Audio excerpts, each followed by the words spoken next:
আর ওইটা জামাতের ওরা কয়দিন আছে? জি আপু। সামনের 1 মাস থেকে কিনা দেখো। আসসালামু আলাইকুম দর্শক, আপনারা কেমন আছেন? ইউনূস সরকার 1 মাসও টিকবে না বললেন শেখ হাসিনা।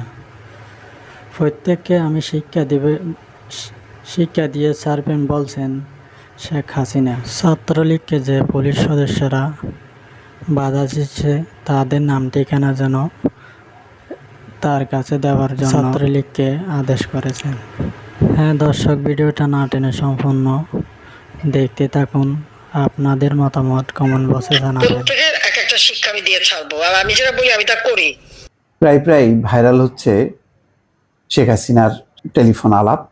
তার অডিও যারা শুনছে তারা নিশ্চয়ই এবারের সর্বশেষ যেই অডিওটি প্রকাশ হয়েছে তাতে নিশ্চয়ই তারা শিউরে উঠবেন, কেঁপে উঠবেন।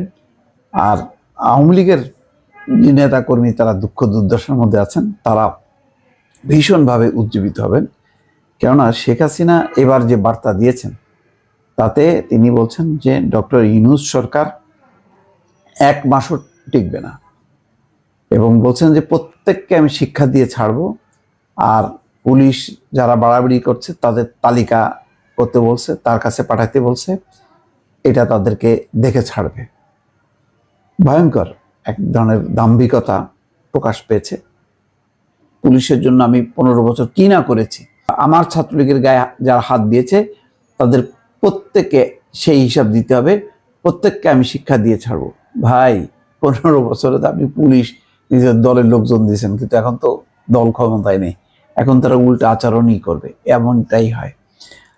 যে এই সমস্ত কথাবার্তাগুলি এক ধরনের খুবই নিম্নমানের। এই একটা কর্মীদের সাথে এই ভাষায় কথা বলা, এটা এক ধরনের আঞ্চলিক নেতারা বলে। তো এখন শেখ হাসিনার উনি ওনার অবস্থান থেকে কথা বলছেন, সেগুলি উস্কানি দিচ্ছেন।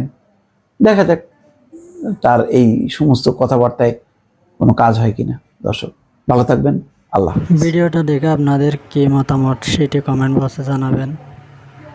আর চ্যানেলে যদি নতুন দর্শক হয়ে থাকেন চ্যানেলটি সাবস্ক্রাইব করে রাখবেন।